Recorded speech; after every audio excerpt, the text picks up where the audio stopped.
Principal of facet sequence. પ્રથમ નિયમ છે વોલ પિક્ચર પ્રિન્સિપલ, ભીંત પર ચિત્ર સિદ્ધાંત.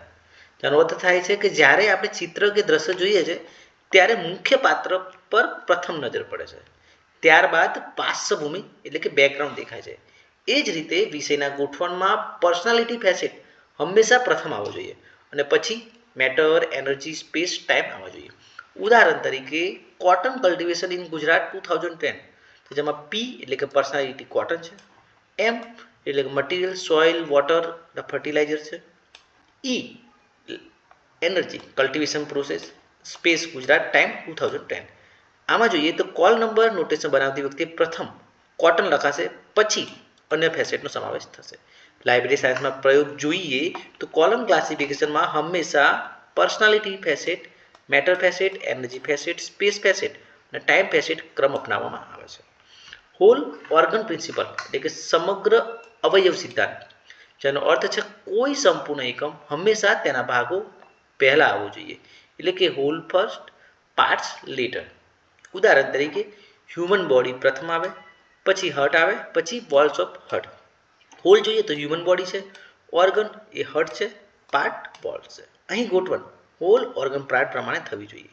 લાઇબ્રેરી સાયન્સમાં જોઈએ તો બાયોલોજીમાં ક્લાસિફિકેશન કરતી વખતે પ્લાન્ટ પહેલા, લીફ પછી આવે છે, અને જીઓગ્રાફીમાં ઇન્ડિયા પહેલા અને સ્ટેટ ઓફ ગુજરાત પછી આવે. કાઉ કાલ પ્રિન્સિપલ એટલે કે ગાય વાછરડું સિદ્ધાંત, જેમાં ગાય હંમેશા વાછરડાની આગળ ચાલે છે, એટલે કે મેન સબ્જેક્ટ પહેલા અને ડિપેન્ડન્ટ સબ્જેક્ટ પછી આવે. ઉદાહરણ તરીકે શેક્સપિયર્સ હેમ્લેટ, તો મેન સબ્જેક્ટ શેક્સપિયર છે અને ડિપેન્ડન્ટ સબ્જેક્ટ છે Hamlet. Microsoft Windows operating system, main છે માઇક્રોસોફ્ટ, ડિપેન્ડન્ટ સબ્જેક્ટ છે વિન્ડોઝ ઓપરેટિંગ સિસ્ટમ. લાઇબ્રેરી સાયન્સમાં પ્રયોગની રીતે જોઈએ તો કેટલોગિંગ અને ક્લાસિફિકેશનમાં હંમેશા પેરેન્ટ કોન્સેપ્ટ પ્રથમ, પછી ડિપેન્ડન્ટ કોન્સેપ્ટ આવે. ઉદાહરણ તરીકે લાઇબ્રેરી ફોર ચિલ્ડ્રનમાં લાઇબ્રેરી મુખ્ય છે, ચિલ્ડ્રન એ સેકન્ડ કમ્પોનન્ટ છે. એક્ટેન્ટ એક્શન એક્ટર ટૂલ પ્રિન્સિપલ એટલે કે ક્રિયા વાચ્ય સિદ્ધાંત, જે રીતે એક ઘટના બને છે તેમાં અનેક ઘટકો હોય છે. એક્ટન્ટ એટલે કે જેના પર ક્રિયા થાય છે, એક્શન એટલે કે ક્રિયા, એક્ટર એટલે કે કરનાર, ટૂલ એટલે કે સાધન. વિષયોમાં આ ક્રમની જાળવણી કરવી જોઈએ. ઉદાહરણ તરીકે teaching of mathematics by computer in Gujarat. Actant જોઈએ તો મેથેમેટિક્સ બને છે, એક્શન શું છે તો ટીચિંગ એ એક્શન છે, એક્ટર એટલે કે કોણ કરી રહ્યું છે તો ટીચર, ટૂલ એટલે કયા સાધનની મદદથી કોમ્પ્યુટર, સ્પેસ અને ટાઈમ જોઈએ તો ગુજરાત 2020. લાઇબ્રેરી સાયન્સમાં પ્રયોગ જોઈએ તો પેડાગોલોજી, સોશિયલ સાયન્સ, એપ્લાઇડ સાયન્સમાં ક્લાસિફિકેશન કરતી વખતે એક્શન સ્ટ્રક્ચર અનુસરાય છે.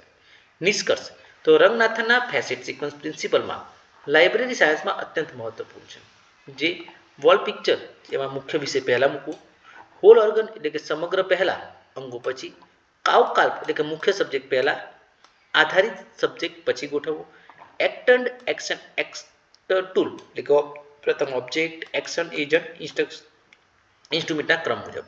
આ સિદ્ધાંતોના કારણે classification logical, natural, user friendly બને છે અને સેલ્ફ અરેન્જમેન્ટ સાથે રિટ્રાઈવલ સરળ બને છે.